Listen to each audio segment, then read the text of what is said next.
Hey Krish, the sound on this won't be great, but I hope it will be good enough to demonstrate this song. I'm just going to focus on the first verse. There's another part to this video that's going to teach you how to build up to this and practice it. So it's relatively simple, but the chord changes are quite quick. So what I guess I'm showing you is how you sort of take it apart to understand the problem, understand the chords and the rhythm, and then how we can put those together and actually start playing along with a song that you really like. So let me just grab my capo. So this song uses a capo on the 3rd fret. I've explained this in another part of the video, but just to recap, think of it like a bar chord. So while you practice this, you don't need a capo. Play the chords that I've provided to you and practice moving between them. Because I'm playing along to the song, I need the capo so that my chords sound in tune to the song itself. So let's hear what this sounds like.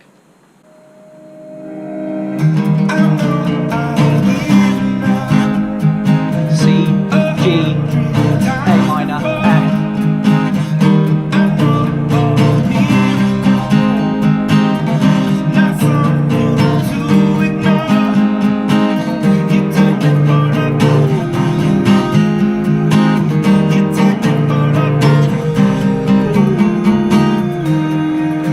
So my capo's a little buzzy, I'd put it on in a bit of a rush, but hopefully you get the idea. Take care, dude.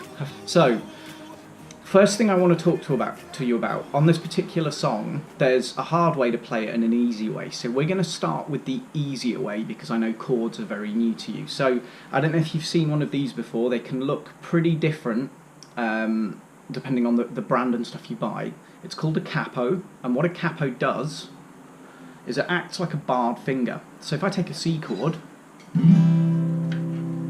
if I wanted to make that a D chord, I could move it up 2 frets, C sharp, D, but then I'd have to bar that chord, and suddenly it's a much harder chord to play. If we can use the capo where this bar finger is instead, which I'll show you,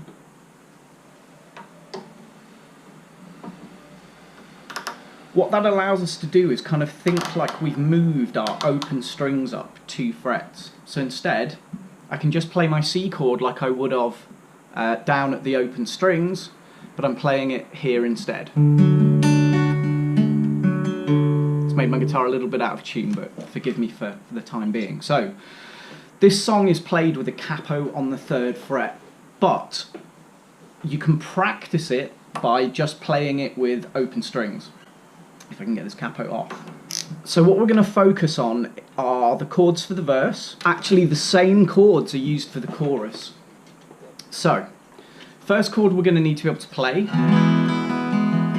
after we check we're in tune, is our C major chord, which I believe you know. I'm going to send you some chord diagrams and a little explanation of how to read them.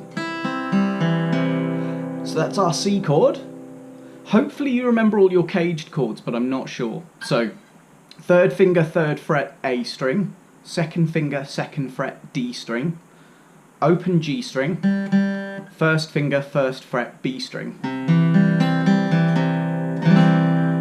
If you can't get a good sound out of all those notes, don't worry, maybe just play the A, D and G strings for now. Like that. The next chord we're going to need is our G chord. Now, the G chord can be a tough one, but I'm going to talk about how we can make this easier if you need to. So the fingering for this is 2nd finger, 3rd fret of the low E string, 1st finger, 2nd fret of the A string. Our D, G strings are going to be open. Our B string we're going to play on the 3rd fret, and our high E string we're going to play on the 3rd fret. Now, in this song, when we go from the C chord to the G chord, I don't know if you can see, the lowest 2 notes on the C chord are also the lowest notes if we move them up a string, so up in direction, down in pitch, up in direction, down in pitch.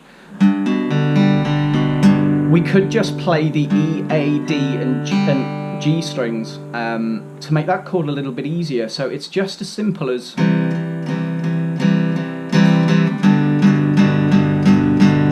just moving those 2 fingers up a string.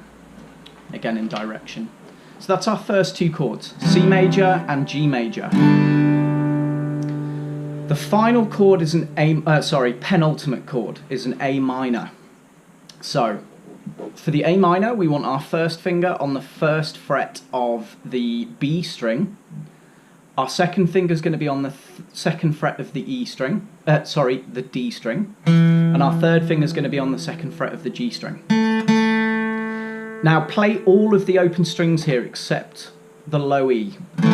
If you play it by accident, don't worry, it doesn't make a massive difference, but for my ear it kind of changes the voice of the chord a little bit. So you can also think of the A minor, if you go back to your C major chord for a second. So if we look at the C major here, if we look at this low finger, the lowest note in the C major chord, if we take the C major chord's low note and we put it underneath the note on the D string so that it's on the second fret of the A, it's actually a really easy chord. We don't have to take any other fingers off the fretboard. We can just move that third finger. And that gives us our A minor. So this is what these three chords sound like all together.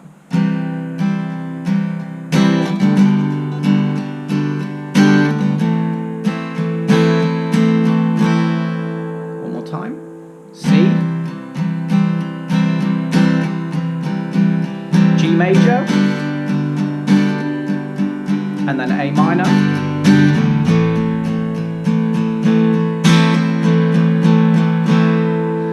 and then we've got one more chord, and the chord after that is an F major. So going from the A minor, the F major, we're going to leave our first finger where it is on the first fret of the B string. This is really hard to do on camera. What we're going to then do is move our second finger so that it's on the second fret of the G string, and we have to remove our third finger to do that. So just like this. And our third finger is going to go to the third fret of the D string. Now, if you think about the low two notes in the C major chord, again, if we just move those two fingers up in pitch, down in direction, so we can actually change from a G to a C to an F chord by simply moving these two fingers in different directions. So from the A minor, it looks like this. We just switch those two fingers around, and from the C, it's just a case of moving those two down. Now, a good thing to practice is moving between these chords. So I'm going to suggest you try practicing, and if you do this really quickly, come back to me and I'll advance you along. It's simply playing one strum down. You can do this with a pick or just with your thumb, whatever you prefer, and just count to 4. So we're going to go C, 2, 3, 4, G, 2, 3, 4, A minor, 2, 3, 4, F, 2, 3, 4, C, 2, 3, 4, G, 2, 3, 4, A minor, 2, 3, 4, F, 2, 3, 4. What I'm going to do is send you the lyrics for the song with the words, and what that will tell you is what word approximately to play the chord on. Have a go at practicing that. Let me know if it feels more fun. There's lots more I can show you, but if you're not enjoying this, I don't want to sort of over-labour it. If you have any questions, come back to me. It's really important that you're learning the instrument a way you enjoy and that all your questions are being answered. I hope this is helpful. Any questions, I'm here. See you soon, dude.